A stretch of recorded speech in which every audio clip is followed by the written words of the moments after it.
Meminimalkan penyimpangan pelaksanaan anggaran dana desa, penjabat Bupati Gianyar Ketut Rocineng melakukan pemantauan ke 4 desa di Kecamatan Payangan. Dalam kesempatan tersebut, Rocineng didampingi Sekda Kabupaten Gianyar, Kepala Bapeda, Kepala Dinas Pemberdayaan Masyarakat Desa, bersama pihak kepolisian, kecamatan, dan pendamping desa.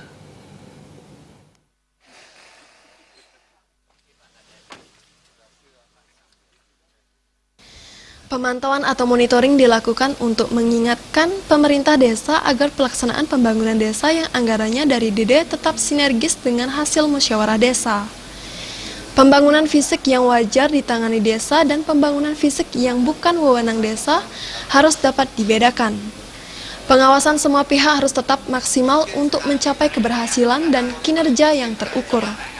Pengawasan penggunaan DD lebih ditekankan dengan ditetapkannya pihak kepolisian melalui polsek-polsek sebagai pengawasnya. Tentunya apabila di kemudian hari pelaksanaan pembangunan melalui dana desa tidak baik atau menjadi temuan, hal itu menjadi presiden buruk bagi institusi Polri yang terlibat dalam pengawasan itu.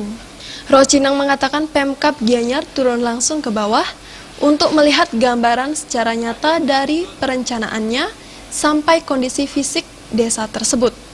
Lebih lanjut, Rocineng menambahkan data mengenai Kabupaten Gianyar perlu dicek ulang karena setelah dicek ulang kondisi tidak sama dengan data. Turun ke bawah, jadi tujuannya untuk meyakinkan, jadi kita tahu potret sesungguhnya, potret real dari desa itu sendiri. Mulai dari perencanaannya, jadi APBD desanya itu kita lihat, untuk apa perencanaannya, terus sampai kondisi masyarakat dan kondisi fisik desa itu. Nah, kita tahu bahwa Gianyar ini kan secara demografi dan geografi juga ini cukup bagus ini kondisinya.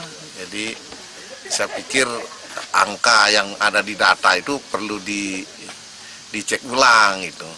Nah, karena setelah kita turun ke desa, ya memang ya kondisinya tidak persis sama dengan yang ada di data itu. Nah, buktinya ada stunting itu 480 setelah kita cek baru ada 1 orang gitu. Nah, terus yang lain juga angka kemiskinannya ada 320-an. Nah, ternyata baru satu kita lihat sudah statusnya sudah berubah, sudah tidak miskin lagi.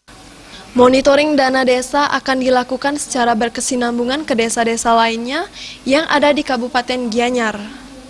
Dalam kesempatan itu, kunjungan menyambangi Desa Bresele, Desa Bukian, Desa Malinggeh Kelod, dan Desa Malinggeh. Rocineng juga menyempatkan diri mengunjungi keluarga miskin di Banjar Bresele. Setelah peninjauan lapangan ke kakak miskin, diperoleh fakta Gusti Ngurah Dharma sudah pernah mendapatkan bantuan bedah rumah.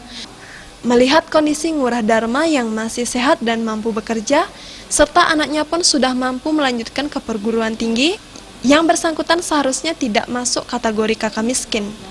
Humas Gianyar melaporkan.